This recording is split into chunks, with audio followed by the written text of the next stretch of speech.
वंदे पुरुषोत्तमम।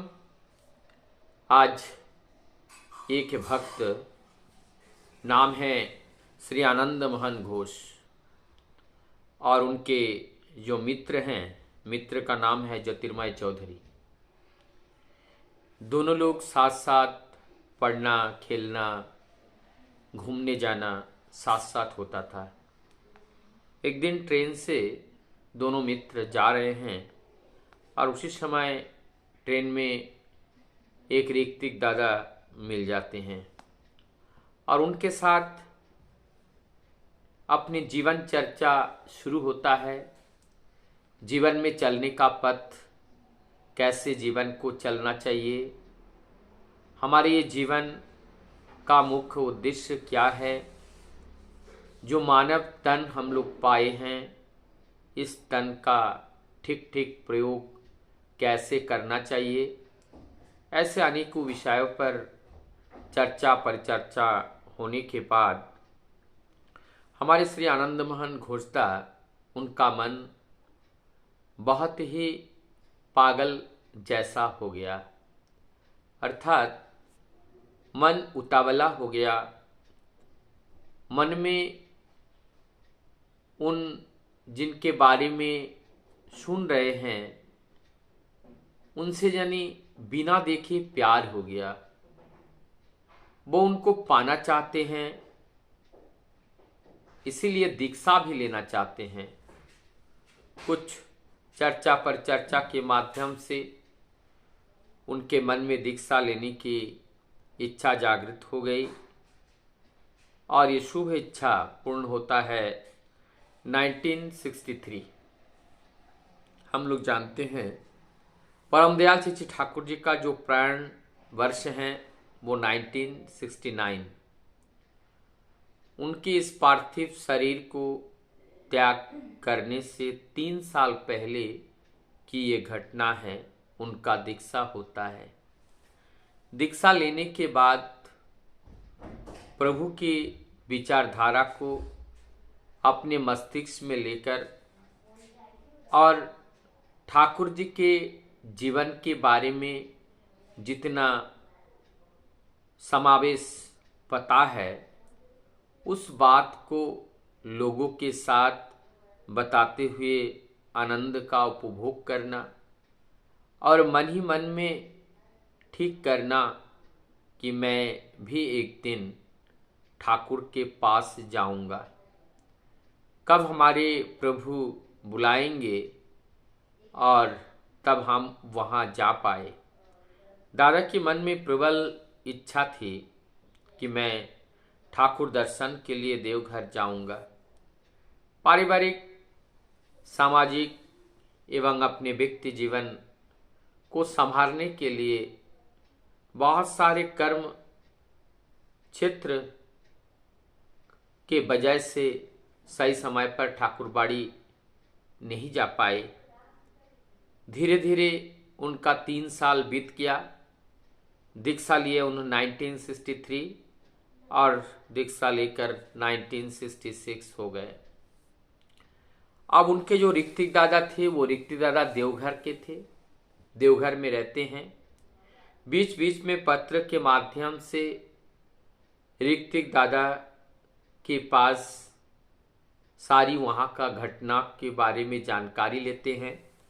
इस बार भी उन्होंने आग्रह चित्त से पत्र लिखे हृदय की गहराई से कि मैं ठाकुरबाड़ी आना चाहता हूँ। लेकिन ठाकुरबाड़ी से उनके दीक्षादाता जो ऋत्विक हैं उन्होंने भी प्रत्युत्तर स्वरूप पत्र लिखते हैं कि अभी ठाकुर जी का स्वास्थ्य अच्छा नहीं है। यदि आप आते हो, आपका ठाकुर दर्शन हो भी सकता है, नहीं भी हो सकता है। बातचीत होना तो बहुत दूर की बात। ऐसे सुनने के बाद मन में ऐसे धक्का लगा। मैंने इतना दिन दीक्षा लिया, प्रभु के दर्शन करने का इच्छा था, लेकिन मैं ले नहीं पाया। विधाता की क्या विडंबना है। क्या मैं ठाकुर दर्शन के लिए उनके जो उनके जो आश्रम स्थल है वहाँ तक हम पहुँच नहीं पाएंगे। मैं एक जीवन में इतना अपराधी हूँ कि मैं वहाँ पर नहीं पहुँच पाऊँगा। ऐसे सोचकर एक दिन उनके मन में विचार आया और दृढ़ प्रतिज्ञा आया कि मुझे ठाकुरबाड़ी जाना ही है। तब वे दृढ़ प्रतिज्ञा करके दोनों मित्र मिल करके वहाँ चलते हैं ठाकुरबाड़ी के लिए। और ठाकुरबाड़ी पहले कभी आए नहीं, जो किसी की बातों के माध्यम से जितना सुना उस हिसाब से कि जोशीडीह उतरना है और उतरने के बाद वहाँ से चंद किलोमीटर दूर वो आश्रम है। वो लोग पहुँचते हैं। सुबह वहाँ बैद्यनाथ ये देव जोशीडीह स्टेशन पहुँचते हैं। वहाँ से दोनों लोग रिक्शा पकड़ लेते हैं और पकड़ करके वो देवघर आश्रम आते हैं। और सबसे पहले उन्होंने जो जगह उनको मिला वो मनमोहिनी धाम में आकर के वहाँ उठे हैं। एक दादा से उनसे मुलाकात हुई और मुलाकात में उन्होंने रहने की इच्छा को प्रकट किया, उद्देश्य के बारे में बताया। तब उन्होंने कहा कि आपको रूम मिल सकता है, लेकिन 3 दिन के लिए 5 रुपये आपको देना पड़ेगा। उन्होंने हामी भर दी। तब उनको लेकर के कहते हैं तो आप बड़ल बंगलों में जाना पड़ेगा, पार्लर में ठाकुर जी जहाँ पर है। तो वहाँ पर दोनों जो मित्र थे उसमें से एक दादा ठाकुर जी के वहाँ चले आते हैं और आकर के वहाँ ठाकुर जी को दूर से देखते हैं और फिर वहाँ से चाबी लेकर के वो लौट आते हैं। दूसरे तो ज़्यादा बैठे थे, वो कह रहे थे मैं डर के मारे ही नहीं गया। अगर ठाकुर हमसे पूछ ले क्या तू दीक्षा करता, तू इष्टभीति करता है, क्या तू सत्यानी करता है, क्या तू सुबह प्रेयर करता है, क्या तू अपने जीवन में जो बातें बताई गई सेवापरायण जीवन व्यतीत करते हैं, तो ये सारी बातें अगर पूछे तो मेरे पास उत्तर हाँ में बहुत कम रहेगा, ना में ज़्यादा रहेगा। इसी भय से मैं ठाकुर जी के पास जाना नहीं चाह रहा था। तब ये जो हमारी जो दुर्बलताएं हैं, ये अकर्मणता के कारण ये दुर्बलताएं हमारे अंदर जन्म लेती हैं।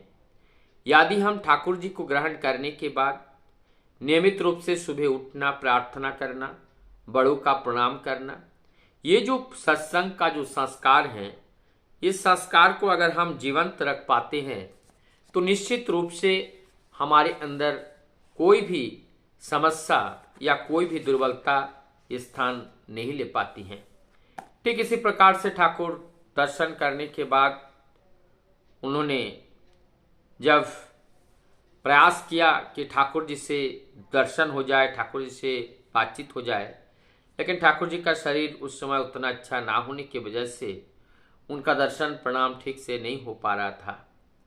तभी मन में एक इच्छा था, ठाकुर तो भगवान हैं, नर रूप में वो लीला कर रहे हैं, ये चर्म चक्षु से अगर उनको देख पाया और देखने के साथ साथ अगर उनके श्रीमुख से कोई भी शब्द सुनने का हमें अवसर नहीं मिला, तो लोग अगर मुझसे पूछेंगे कि आपने ठाकुर जी को 2 नयन से नयन भर के दर्शन किए हो, लेकिन उनके श्रीमुख की अमृत निर्झर वाणी का श्रवण, उनकी स्वर की आवाज की जो पहचान आप नहीं कर पाए, हमें सभी लोग दुर्भाग्य कहेंगे।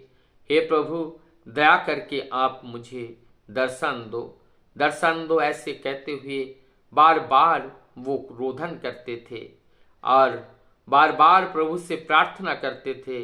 और यही प्रार्थना थी कि प्रभु जल्दी ठीक हो जाए ताकि उनका दर्शन मिले और हमारा ये मानव जीवन, ये मानव तनु कभी कहने लायक बने कि मैं प्रभु को देखा था इस नयन से। तब जाकर के वहाँ फिर ठाकुरबाड़ी के लिए रवाना होते हैं। ठाकुरबाड़ी वहाँ पहुँचते हैं और पहुँचने से मन में वही उद्देश्य है कि अब तक हमने ठाकुरबाड़ी आया हूँ लेकिन ठाकुर जी का बात नहीं सुन पाया हूँ, ठाकुर जी की श्रीमुख की जो अमृत निर्झर वाणी है उसको श्रवण नहीं कर पाया हूँ। इस बार उन्होंने प्रतिज्ञा करके आया, अब की बार बिना श्रवण किए हम नहीं जाएंगे।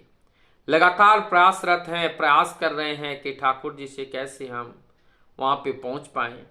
फिर इसे बीच में जो कहानी की जो मोड़ है, जो हमारी दादा हैं जिनका दीक्षा 1963 में हुआ था, और वो दादा श्री आनंद मोहन घोष था।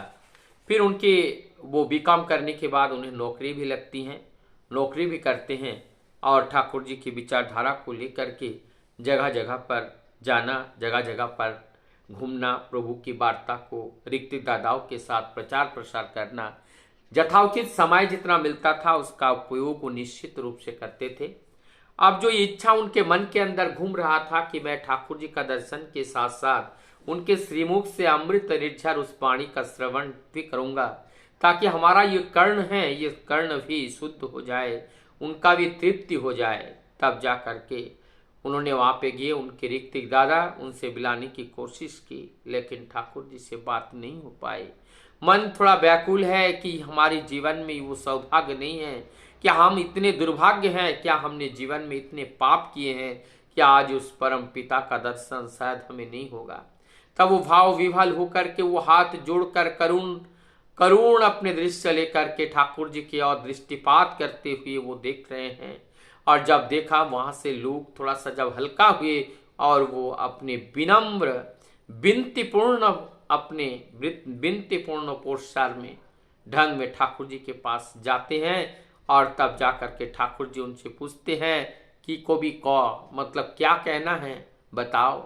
तब उन्होंने सोचा उनका उद्देश्य ये नहीं था, ठाकुर जी से पूछना उद्देश्य नहीं था, उनका उद्देश्य था कि मैं ठाकुर जी के श्रीमुख से दो शब्द मेरी ये कर्ण सुन ले, यही हमारी जीवन की प्राप्ति होगी। लेकिन उन्होंने अनन फनन में उत्तर दिया, ठाकुर मेरे सिर पे बाल झड़ रहे हैं, ये बाल कैसे रुकेगा जरा बता दीजिए। ये नहीं प्रार्थना किया ठाकुर जी के चरण में। तब उन्होंने डॉक्टर के बारे में बता दिए और डॉक्टर जी के पास जाते हैं और उनके पास ये सारी बातें बताते हैं। इस बीच में उसी दिन ही जब डॉक्टर से मिलने के बाद ठाकुर जी के पार्लर में आके बैठे और वो टकटकी लगा करके ठाकुर जी की ओर देख रहे हैं और ठाकुर भी उनके ओर देख रहे हैं। थोड़ी देर बाद उन्होंने अपने जो अनुचर हैं उनसे कहा कि उनसे पूछो, उनको मैंने बताया था डॉक्टर दिखाने के लिए, उन्होंने दिखाया है या नहीं दिखाया है। तब वहां से एक भक्त आते हैं और वो दादा से पूछते हैं क्या आपने डॉक्टर दिखाया, तो वो कहते हैं कि हाँ हमने दिखाया, उन्होंने कल सुबह 9 बजे का टाइम दिया। ये बात सुन करके ठाकुर जी के पास जाकर सारी बातें बताते हैं। तब ठाकुर जी बोलते हैं अच्छा ठीक है, मतलब कहते हैं हाँ ठीक है। उन्होंने स्वीकार करते हुए उनको स्वीकार करते हैं और फिर वो आराम से इसे बैठते हैं। यहाँ पे देखिए कितनी बड़ा जो परम पुरुष होते हैं, जो परम पिता होते हैं, जो पुरुषोत्तम होते हैं, उनकी जो लीला होती हैं वो साधारण मनुष्य को लेकर के होती हैं। आज एक साधारण मनुष्य ठाकुर जी के पास जाते हैं, उनके खाने पीने सारे बारे में उनसे पूछते हैं, उनके जीवनचर्या के बारे में पूछते हैं, परिवार के लोगों के बारे में पूछते हैं। और उन्होंने कभी पहले उनसे मुलाकात नहीं हुई, लेकिन आज जब प्रभु से मिलने के बाद परम दयाल सच्चे ठाकुर स्वयं उनसे जैसे बातें कर रहे हैं, मानो कि ये कितना प्रेम है, ये प्रेम कभी हम भूल नहीं पाएंगे। एक छोटी सी घटना बीच में रह गई, उसको भी मैं बता दूं। उनके मन में जो इच्छा थी, जो प्रभु का दर्शन करने के लिए, वो प्रभु के जब उनको बुलाया तो जाकर के वो आगे बैठ गए और तब ठाकुर जी के उस शरीर को देख रहे हैं और शरीर को देखते हुए वो वर्णन कर रहे हैं कि ठाकुर जी का शरीर का जो देह था, उस देह का रंग कैसा था। बोलते हैं दूध के साथ जो आलता है, जो के साथ जो उसमें जब मिलाया जाता है, जो पैरों में लगाने वाले जो रेड कलर के होते हैं, अगर दूध के साथ मिलाने पर जो रंग आती है, ठीक वही रंग ठाकुर जी का वो रंग है। कोमल है उनका दृश्य।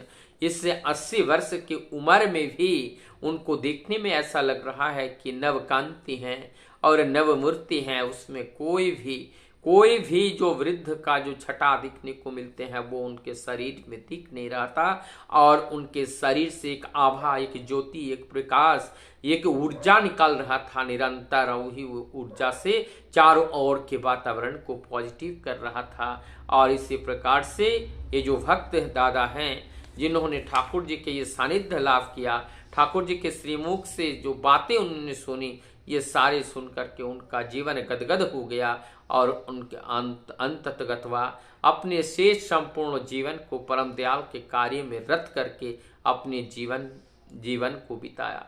वंदे